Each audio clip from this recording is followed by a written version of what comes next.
Good evening and welcome to Sports Unleashed Series 3, Episode 5. Wherever you are, in your jacuzzis, your saunas, your hot tubs, welcome on this Thursday night, live at Oxford Downs Cricket Club with kind permission. We thank them very much indeed for being able to use the studio with a bit more of a crew tonight, actually. Not just the skeleton crew we had over Halloween. So we're a little bit flushed. And Blake Bint's actually joined us behind the camera tonight. So what could go wrong? Lots. We don't just throw this programme together. Oh, yes, we do. Yeah. Lots coming up tonight. No interview tonight, no guests coming in after last week's Peter Charridge coming in talking all things dodgeball, which we thank Peter. And our thanks also go out to Wes, that's put a lot of time and effort into YouTube Shorts, and we've been having a lot of views. Thank you very much indeed for watching those. Some really interesting clips about dodgeball and some of the bits he told us about last week. It was really, really good. Good fun. He enjoyed it, actually. He sent me an email. Stuff, yeah. So. No, I think that I do believe that they've got extra people coming to see dodgeball too. So it's good stuff. Yeah, good stuff indeed. Over to you, Colin, with a start. Let's get this show on the road. Absolutely, yeah. So we start with Oxford City, and they lost 2-1 on Saturday, and that defeat dropped City into the relegation zone. But Tuesday night saw them take on Hereford at home. They won 3-0, but those 3 points didn't do them much good at all because the bottom club, Southport, also won, which means there are equal points with them, okay, in the deep doo-doos, I think, still, Oxford City. But here are the highlights from those two games, the Saturday defeat and the Tuesday win. Sharpshooters in Tyrone Marsh, the former Oxford United man up front. He's been banging in goals after signing from Boreham Wood, but I'll pause because here's Leon Lobjoy. Crosses the ball in towards the box again, looks for Marsh, bounces around in the area, still going, 1-0. And after just 5 minutes, Bedford Town take the lead. Ashby. Burrows now. Roddy, he's got the run of Tom Scott ahead of him, and he's found him on the byline, cuts it back, brilliant ball from Tom Scott, and there's the goal for Oxford City. It's been coming in all fairness, it's 1-1, it's Josh Ashby. Has been able to get on the end of them and head the ball out a few times, but just into the wrong area this time, but again, got away with it. Phillips, Bedford with all the confidence in the world now. Phillips, and he skipped through. Can he shoot? He can! Oh, it's in. It's gone all the way in. And it's 2-1. Joshua Phillips cutting the ball onto his left and drilling a low ball. Sam Lewis would have seen it late. Dominated the game, dominated the ball, created endless chances, scored a fantastic goal. But yeah, we need to take more chances because we're creating, I thought we carved them open at times and we put some great balls into the box, maybe 4 or 5 balls across 6-yard box. We've caught them cold on 2 corners. Yeah, we need to score more. So you always run the risk of letting the team back in when you only score 1. I think it's important we address all elements of the team, not just the goals conceded, because if we score 3 today or 4 today, their goals are irrelevant at the end of the game. He said, hit this long, which he does. And then Josh Parker will get into a foot race, and Josh Parker could get there. And Parker's in for Oxford City, bearing down on goal, goes down, and that's going to be a free kick, and that could be a big decision. He's given that's got to be a red card, surely. Well, Parker is on the way in, and it's a yellow card, it's a second yellow card, and Hereford are down to 10 men. Still, it's now a 5-man war for Hereford.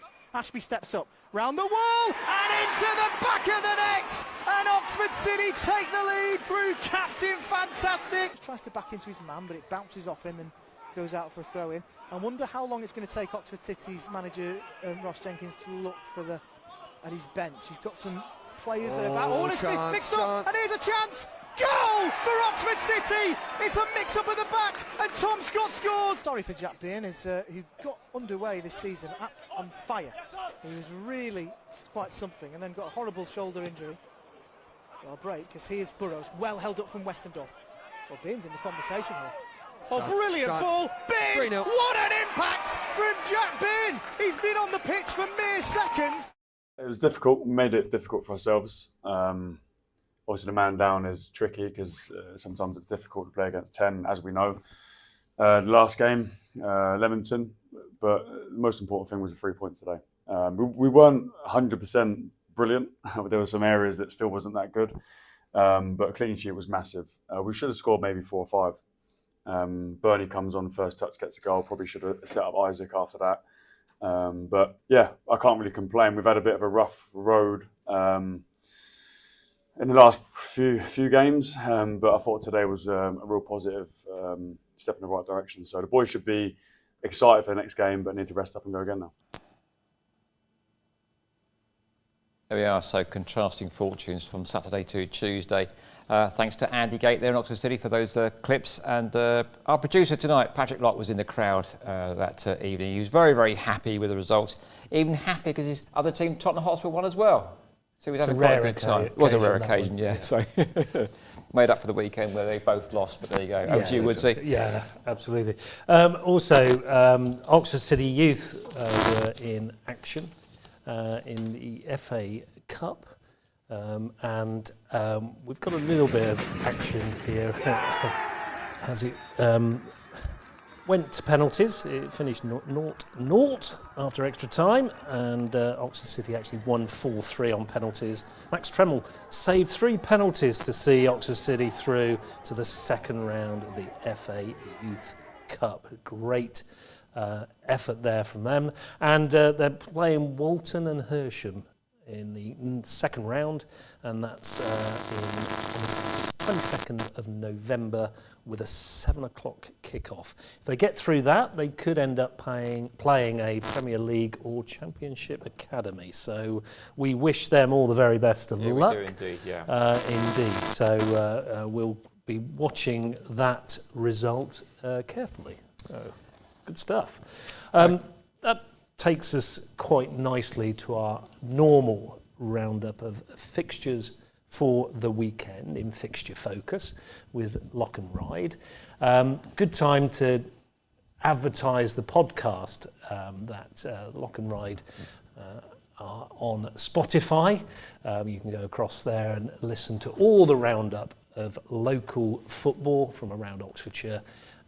Some really good interviews and all the details you need to keep you up to speed with what's happening in grassroots football around our county. So do go across to the podcast. It's really worth a listen because it does give you all that info. Can't get it anywhere else. Can't get it anywhere else. So back to Fixture Focus with Lyon Ryde, or as I like to call them, Lauren Hardy. Right, now it's time for Fixture Focus. Patrick, can you let us know what Oxfordshire football fans got to look forward to this coming weekend, please, sir? Yeah, Oxford United, we'll start with them as always. They're on the road. Be a tough test at Ryan Mason's West Brom at the Hawthorns on at 3 o'clock. Oxford City have a 4th successive Saturday at home, and it's not the last of them as well. There'll be one more next Saturday. They welcome Worksop Town to Court Place Farm at 3 p.m. in National League North. Banbury United, they're on the road again, and another fairly decent journey. They head to Bishop Stortford in Southern League Premier Central. Tame United host Enfield in Southern League Division 1 Central. And Didcot Town host Willand Rovers in the Division 1 South. And we'll have a look at Sunday's fixtures as well. Oxford United, they travel to Plymouth Argyle and Women's National League Cup. Abingdon United travel to Worthing in Division 1 Southwest, and that's a repeat of the FA Cup game from a couple of weeks ago. So Abingdon United will be wanting to certainly get their own back on that. And finally, Oxford City have a rare league game, it feels like, this year. They host Fleet Town in the Southern Region Women's Football League Premier. So that is what is coming up this weekend, Colin. Thank you very much indeed, Patrick Locke. Now back to the main studio for much more Oxford Sports Unleashed. Our thanks there to Lauren Hardy, Stan and Ollie, and Lyon Ryde. Thank you very much indeed for all the fixtures that you can go and watch this weekend. So we thank them very much for putting that together for us. We should just mention Banbury United were in action at the weekend. They did lose 2-1 away at Bury Town. Connor Ferguson scoring the goal for Banbury in the 11th minute. Yeah, it's a shame because there was 4 minutes to go when Bury actually took the lead and then finished winning 2-1. He scored in the 83rd minute, actually. So there we go. That's a nice roundup. But always at this point, it's good to say about Ox Sports Unleashed. And if you want to join us, whether it's in producing, interviewing, camera work, anything, any clips that you might have that may be amusing, maybe a fantastic goal, maybe a great try, it may be a goal in hockey, whatever it is, please do send it to us at our normal address, oxsportsunleashed@gmail.com. That's oxsportsunleashed@gmail.com. We really do want to hear from you, and we will use it on the show. And if it's a quirky sport, even the better, because we do like to showcase those sports across our county. And I suppose we're going from a round ball now, are we, to yeah, we are. An oval-shaped ball? Absolutely, because Chinnor were in action last Friday at Kingsley Road. They came out 17-10 winners, I should say, over Ampthill. Chinnor try scorers were Alan Walker, who got 2, and Freddie Olsley. They travel to Doncaster Knights tomorrow night, Friday night at 7:30 as well. So Chinnor's still doing well. We have some highlights here for you to have a quick watch, see what's going on down at Kingsley Road. Opportunity now. Kildun after the ball and scores. Bit of a freak try, but like great kick through from Fraser Strachan, and Kildun had enough pace to get there. Scorer for Ampthill, number 11, Sam Kildun. And Ampthill yeah, a bit of comedy of errors from Chinnor there. So they got the ball from the poor kick, had a chance to counter-attack. Nathan Chamberlain looked for a gap, but then pulled out of that gap, then threw a bit of an ordinary pass behind Nick Smith's back. He looked to pick it up and pass it on rather than just diving on it. Getting that nudge on, managed to turn it around with Anna Walker in the vanguard. They're going very close, and I think that could be Rob Harwick going over underneath that morass of bodies. I'll see who comes up with the ball. No, it's Anna Walker again. He's the try scorer. And Walker's over for the second try. Now that is a try for Chinnor. And a line. Great tackle. They thought it was for all money over. A superb tackle from Ampthill, but then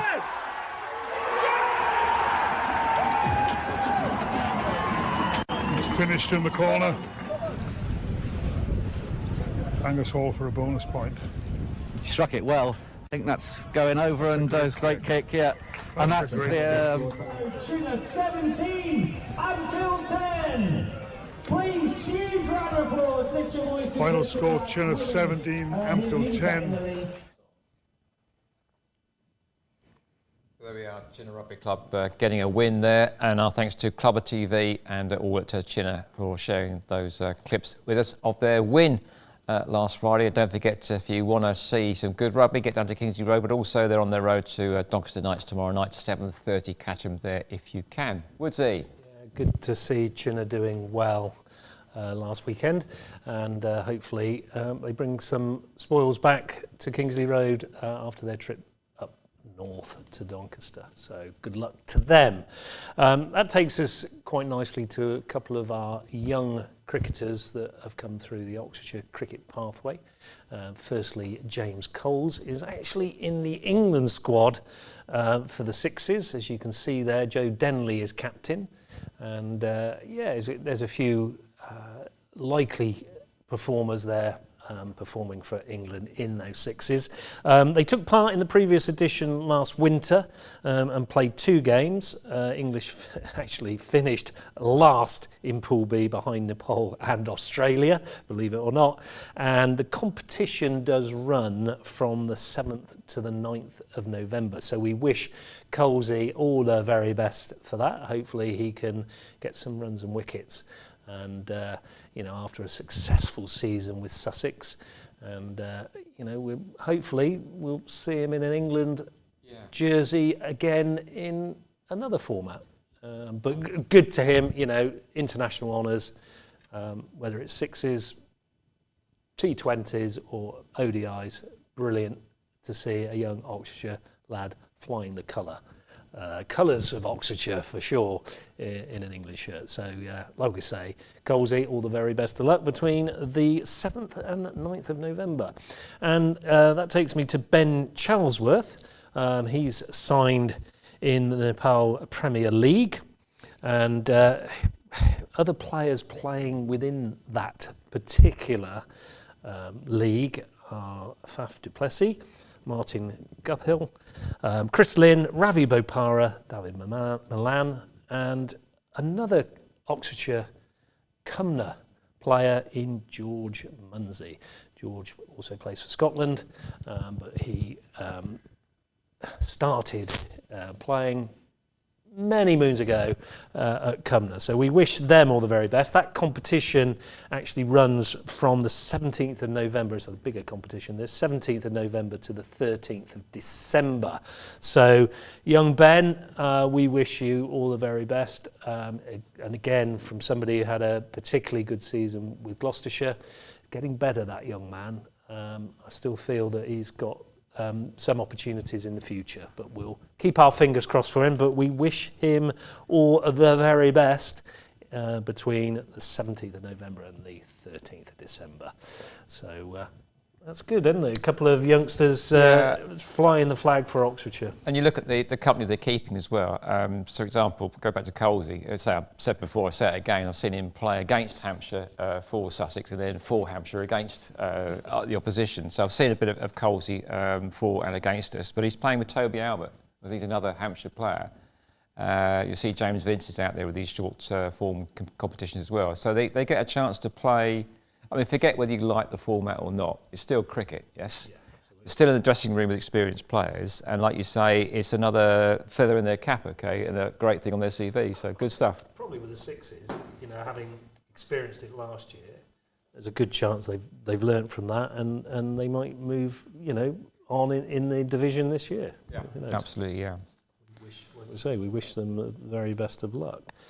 Well, that takes us to another normal roundup for this week, and this is the Football League tables. Wes has actually said in our running order, less waffle this week. How very dare I don't know what he's actually saying there, do you? No. Okay, so I'll start off, shall I, with the Oxford United. Okay, keep waffling. So they got a great win, a draw rather, at the weekend, 2-2 against Millwall. They came unstuck on Tuesday night, so they find themselves in 19th there with just the 13th points there. So they are above Pompey. Why do I like Pompey? Well, you can see the club down the 21st, okay, Southampton, okay. I think they've changed because they won last night. That may all be not quite accurate now. I think they've got a few more points, but if I'm wrong, I'm wrong. Double D. Double D. So Southampton, Portsmouth and Oxford United are all at the wrong end of the table as things stand, and they were dreadful on Tuesday night, Oxford United, so there you go. They were playing second in the league. Even so, they were still dreadful. So. Oh, okay. Yeah. Right, next up, Woodsy. Yeah, Oxford City, as we said, bit of a shame after that really good win against Hereford. Still second from bottom with 12 points. But you can see there, 17th position there, 16 points. So, it's not a million miles away to get out of that, is there? A couple of wins, they have played an extra game or two, unfortunately. Yeah. But we hope Oxford City can continue that form this weekend. So let's hope they get another 3 points in the bag. Next up then, Premier Central, and this is what we call a bit of the FA Cup downward bounce. They did well in the FA Cup, lost I think on a replay a while back now, and since then their league form has been pretty poor. So even though they've got some games in hand above and below them, they're still in a bit of a perilous point there. And if you listen to Kelvin Langmead's interview, courtesy of Puritans Radio on our Spotify podcast, which is out now, then you'll hear Kelvin Langmead saying that some of the players have got a lot of things to have a hard look in the mirror about, okay? And if they don't like what he's got to say to them, I think Tuffy was saying, so that's football sometimes. So they're just slipping down the table there. need to pick up points quite soon, a bit like Oxford City. Shame they weren't far behind Bury in that game. So, yeah, shame that they ended up on the losing side. In Southern Football League Division 1 Central, Tame United, about mid-table there, having played 13 games with 6 wins and 19 points. So I think they're positioned quite nicely at the moment. Yeah, but they had a bad loss at the weekend, and it's a good job they got early points on the board. Next slide, please, Mr. Producer, sir. It's like a PowerPoint presentation, isn't it? Didcot Town, done well recently on their travels. They like the West Country, and as a result of that, they're on 13th on 15 points. So Jamie Heapy seems to have pulled his side around from an early dismal start to the season. Always good for a interview, isn't he, Jamie? Yeah, he is, yeah. Really, really good.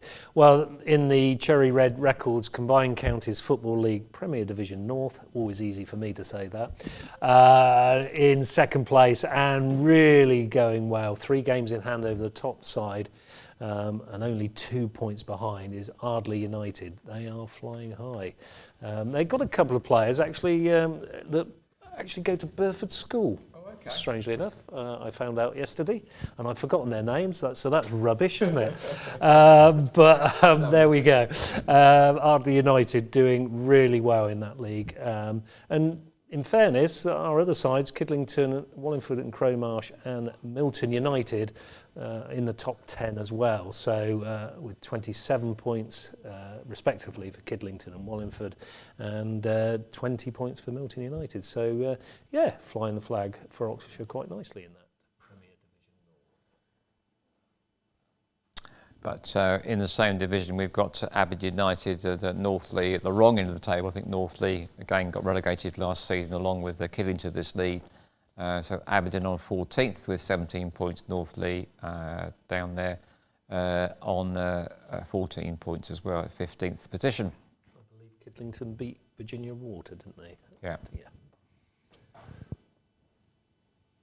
And in the GCE Higher Fleet United Counties League Premier Set, why am I always doing the long ones? Well, you're much better than I am. Blimey, tongue twister. Easington Sports in 16th position, having played 16. They have won 4, drawn 3, and they have 15 points. Wantage Town going well at the moment as well. So they are currently 6th in the Oxfordshire Hellenic League Division 1. 25 points. Of course, Bewdley are top on 31, so they've actually been roaring away, but still Wantage Town have been putting goals in the back of the net for fun recently as well. So sort of 5-0s and things been going down there. So obviously things are going well over there for Wantage Town. Got a local boy. Yeah, we have, yeah. Blake Bint. He could be there. He's a cricket man, but I'm sure he could get out there and do a bit for football. So your local towns there. Yeah, UHL Sport Hellenic League Division 1. Carterton in 14th position there. They do interact with us actually on social media. So we do like to showcase Carterton. We'd love them to come in and talk to us. I did find out yesterday another Burford School teacher actually plays for Carterton, and I have got somebody on the case, so we might get a player in from Carterton in the very near future. And again, being rubbish, I can't remember his name either. It's going very well tonight, isn't it? Can I just say that you are called Darryl Woods, in case you've got your own name, okay? Well, just in case, because you never know, could you? I'm glad you actually reminded me. Thank you. Yeah. Wait, Clanfield. Yes, next. Clanfield. Clanfield at 16th, wrong end of the table again on 8 points, but Tame United reserves, and I'm sure that Tame probably struggling a little bit to recruit players in the strength and depth there, but always good to have a reserve team. Unfortunately, Tame reserves aren't doing too well, just the 4 points on the board so far in the Oxfordshire Hellenic League Division 1. I was also reliably informed yesterday that Clanfield have lost quite a few players to Carterton. Okay. Them a lot of good, is it? No, not really, no. There you go. There we go, moving on. It's the Women's National... Oh, it's a shorter one. Women's National League Southern Division, Oxford United played 9. Again, sort of mid, so tight that, isn't it? So in 7th position. They have won 3 with 11 points.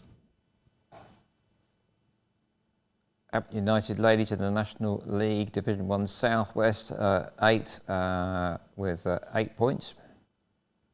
I've got no facts about them. No. Oxford City women though 9th. They've got because they're heavily involved, I think, aren't they, in cup action? I think so. They've got games in hand here, so that's probably a false position they're in at the moment. Down there at 9th on 5 points though, but so you've got what 4, 5, 6, 7, 3 or 4, 5 games in hand over some of the teams above them and around them. They were in, again, cup action at the weekend, weren't they? That's right. So we wish them all the very best. I think it's the 23rd of November from memory. And yeah, that's going to be a good night for Oxford City fans for sure. So there you go, Football League tables. You can't get that anywhere else, Colin, to be honest. So there we go.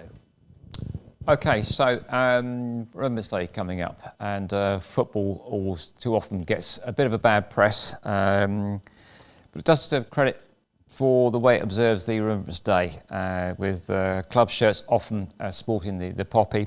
And Oxford United doing a series of unique badges too. I'm wearing one tonight, you can't really see it very well, but they're fantastic little badges there showing the poppy, and we will remember them. So footballers, like many other people, were served in the armed service in the First and Second War. Many of them lost their lives, and the Oxford City historian, Chris Byrne, tracked 10 Oxford City players who lost their lives in the First World War, and they're up on the screen now. You can see them for yourself there. There's a very nice article that Chris Byrne did with the history of each of these chaps. Okay, many of them serving in the Ox and Bucks like infantry. And if you want to know more about them, then there's a fantastic museum up in Woodstock, which features the history of that regiment through to all sorts of the campaigns of both the First and the Second World War. So too many people lost their lives in the First and Second World War. There's just a slight glimpse about some of the players that did lose their lives. So we will remember them and all those who lost their lives. Very well said, Colin. Thank you for that piece. I think Remembrance Sunday, we move on. And that takes us quite nicely, or I shouldn't say nicely, should I, but into our results service. And we thank Kieren Bushnell for putting all the results together. It's a tough job. Someone's got to do it. So we're happy with his work on this, and Wes Spearman, who puts the gloss to it. And our full results service, which you can't get anywhere else, is for you here now.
saw there Ardley's result against Tame, 2-1.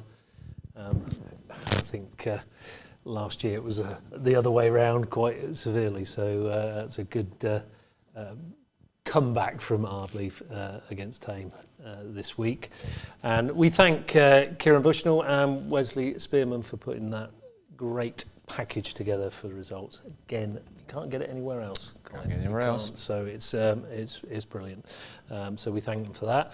And also, it's probably a good time again to say if you've got any clips and if you want to be involved as a producer, certainly as a presenter, because this one's having a mare tonight, quite frankly, then do get in contact with us on our email address there, our normal one, oxsportsunleashed@gmail.com. That's oxsportsunleashed@gmail.com. Does prove we're live. Does prove we're live, yeah, definitely. So, but please, anything you've got, and if you want to get involved, give us a shout, because we'd love to hear from you. We really would.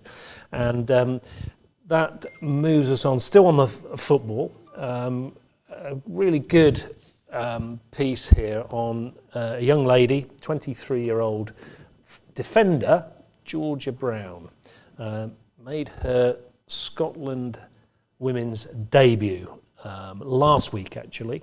And they were actually playing Switzerland. They were on the wrong end of a 4-3 defeat. Georgia came on in the 86th minute, so she was unable to make an impact.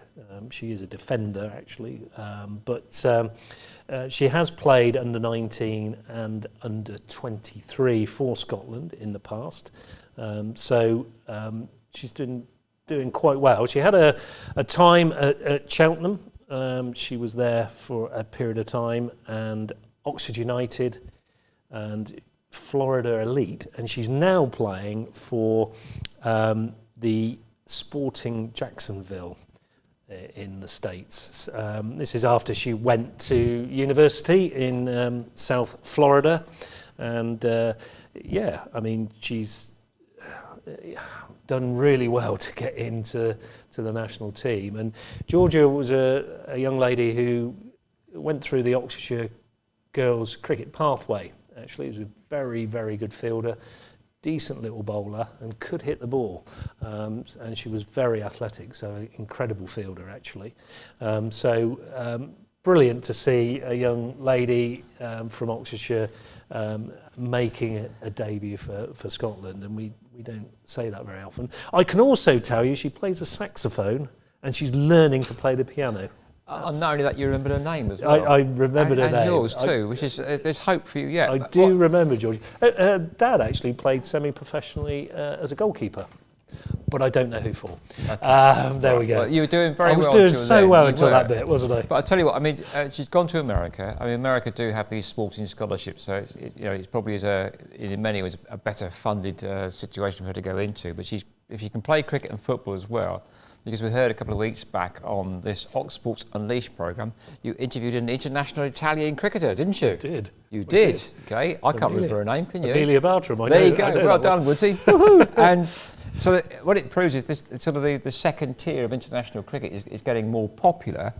America is also trying to sort of promote soccer more, which is probably why she's gone across there. But if she can get into a cricket team in America, she could end up playing both sports, couldn't she? Yeah, really? she could do. Yeah, and that's growing fast in the States. And if she can bat, bowl, and field, an all-rounder, good future. Yeah, absolutely. Well done, mate. Yeah, no, it's good to see her making a debut for Scotland. Fantastic achievement. And as we say on this programme quite a lot, it's amazing how many incredible sports people we've got across Oxfordshire. People making those debuts in international sport.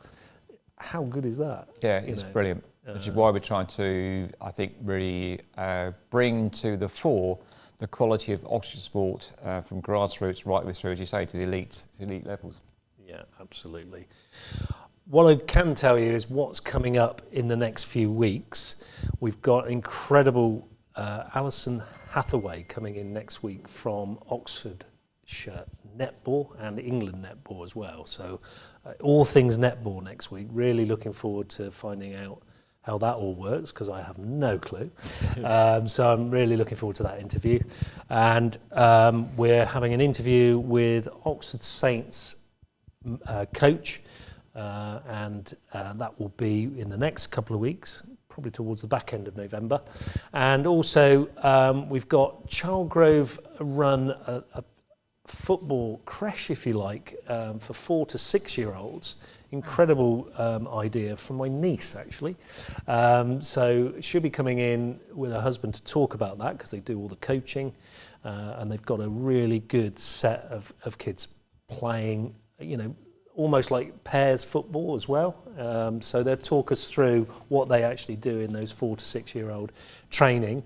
My niece also plays for Childgrove Ladies, so we'll hear about how the women's football is going on in Childgrove, and the husband also runs and manages the Childgrove walking football. So we're going to have 3 separate interviews, probably in December. Okay. So plenty coming up in the next few weeks. If you want to get involved and be interviewed on this programme, there it is again. Our normal address, Oxsports Unleashed. I try and point, but everything's backwards when we do this, There so you I end go. up pointing the wrong way. Shall I go that way, shall I, this time around? No, off screen, there you go. Never mind. That way. I was going to say you can't get the staff, but I can't say that tonight, No, really, not to be really, fair. Well, yeah, I could. But go back to walking football, though. So one of my co-presenters on Radio Charwell have done that for a long time. And don't be fooled by walking.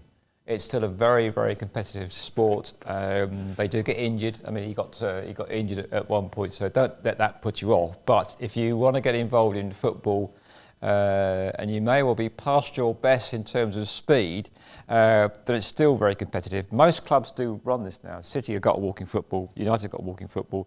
Childgrove are going to feature in a future programme. But again, the opportunity to get involved in sports, whether it's running or football or netball, as we're here in the future programme, it's all there. And any club worth its salt will welcome new members. Absolutely. Yeah, it's interesting. Childgrove walking football actually got through to a national stage, competition. So plenty to talk about when they do come in. So that'll be interesting. Lots, I say, coming up. That's in the future. But I think actually tonight, pretty short programme. But thank you for joining us, as always, at Oxford Downs. We will be back live next week. And you're Darryl Woods. I'm Darryl Woods. You're Roller Coaster Ride. I'm Lyon Ryde.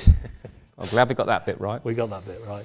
And we will look forward to seeing you when we're unleash some more Ox Sports. See you soon. Bye for now.